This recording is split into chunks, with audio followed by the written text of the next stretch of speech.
बात है। मैं दूसरा में महाराज जी नवरात्रि के सब प्राय व्रत रहते हैं, विशेष नवरात्रियों में ऐसा क्या किया जाए जो विशेष फलदायी हो और विशेष पुण्य का? तो उसके लिए भी मैं बताऊंगा। नवरात्र का व्रत कर रहे हैं तो 5 चीजें तो बड़ी विशेष हैं जी। जैसे नंबर 1 घट स्थापन है, नंबर 2 अखंड ज्योत है, नंबर 3 दुर्गा सप्तशती का पाठ है, नंबर 4 कन्या पूजन है, नंबर 5 यज्ञ है। तो 5 चीजें ऐसी हैं जो नवरात्र को पूर्ण कर देती हैं, भक्तों को मनोवांछित फल प्राप्त होता है। इसलिए यदि हो सके तो इन 5 को ही कीजिएगा।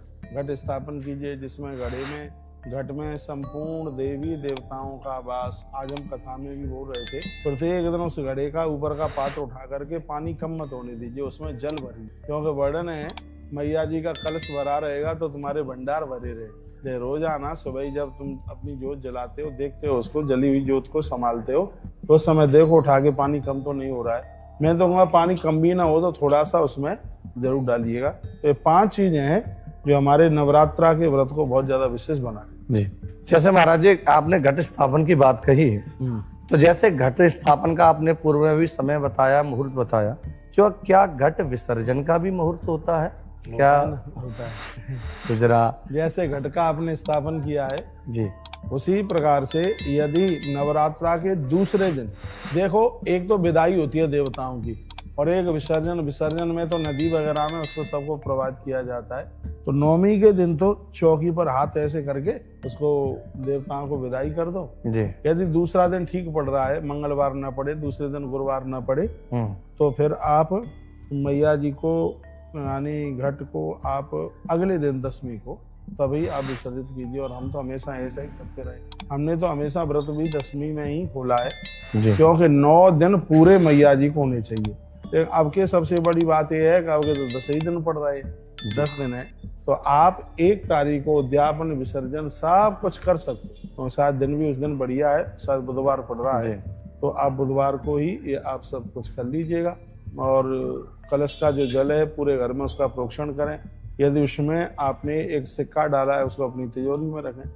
यदि उसमें आपने हल्दी की गांठ रखी है तो उसको आप अपनी रसोई में रखें जी। जैसे बीमारियां लोगों का उल्टा पुल्टा कराया नहीं होगा। साबुत हल्दी मैंने घट स्थापन के पहले बोला भी था जी, उसमें आप साबुत हल्दी जरूर डालें। यदि आपने साबुत हल्दी डाली है तो उसको अपनी रसोई में रखें, और आपने सिक्का डाला है तो उसमें उसको आप अपनी तिजोरी में रखें, जिससे आपकी बहुत भारी बरकत हो जी। महाराज जी हमने देखा है कई जगह, और विशेषकर हमने जो माँ की भगत हैं और माँ की जो पूजा करते हैं ऐसे परिवारों में, तो जब घट स्थापन होता है और जब हम विसर्जन की ओर जाते हैं, विसर्जन करते हैं, तो उस समय बहुत माताएं उस कलश से अपनी मनोकामना पूछती हैं।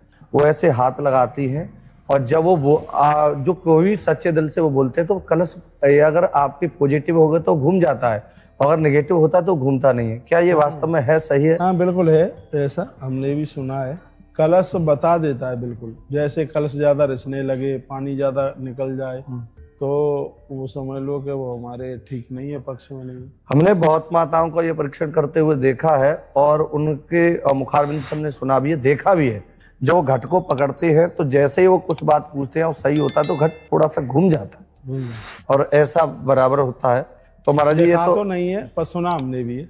हाँ तो नहीं है इसमें, लेकिन ऐसा होता है पक्का। कहते हैं कि उसमें नारियल मैया जी को रखे जाते हैं, वो छटक जाते हैं। कलश के ऊपर नारियल रखा जाता है, वो छटक जाते हैं जी जी। तो ये इस बात का प्रतीक है कि मैया बहुत प्रसन्न। अभी महाराज जी आप बोल रहे थे कि अब की बार में नवरात्रि 10 दिन की हो, तो क्या नवरात्रियों के घटने से और बढ़ने से उसका कोई फल दोनों का पृथक है क्या? बिल्कुल है जी।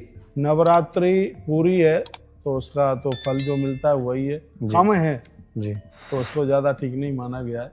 ज्यादा ठीक है ही नहीं जी। और जो नवरात्रा बढ़ी हुई है जी, वो हर प्रकार से समृद्धि के लिए, आरोग्यता के लिए उसको बहुत ज्यादा बढ़िया माना जी। इसका असर आने वाले समय में ये होता ही है। तो अब के बार जो नवरात्रि का एक दिन बढ़ा है ये बहुत ज्यादा शुभ है, ये बहुत ज्यादा बढ़िया है। महाराज जी इस अनुष्ठान का पूर्ण फल प्राप्त हो तो उसके लिए विशेष क्या हमें नियम अपनाने चाहिए कि इन नियमों को बराबर हम उसको फॉलो करें, जिसके माध्यम से माँ प्रसन्न हो और हमें सुंदर सफल प्राप्त? जमीन में सोएं, किसी के मरे गए सूतक पातक में न जाएं, बाहर का बिल्कुल भी कुछ भी ना खाएं, संयमित जीवन जिए, धुले हुए वस्त्र पहने, किसी भी प्रकार का नशा वगैरह ना करें, किसी से लड़ाई ना लड़ें, कन्याओं का पूजन करें, ना मातृशक्ति के प्रति अपना अच्छा व्यवहार रखें, तो निश्चित रूप से नवरात्रि का पूरा फल मिलता है। लिखा है पूजा विषयैव होमस्य कुमारी पूजनस्तथा संपूर्णम तद व्रतम प्रोक्तम विप्राणाम चैव भोजन। यदि आप नवरात्रा का पूरा फल प्राप्त करना चाहते हैं तो मैया जी की पूजा, आरती, हवन यज्ञ, बेटियों का पूजन और तत्पश्चात ब्राह्मणों को भोजन आप कराएं तो आपको नवरात्रा का संपूर्ण फल मिल जाएगा, कहीं कटौती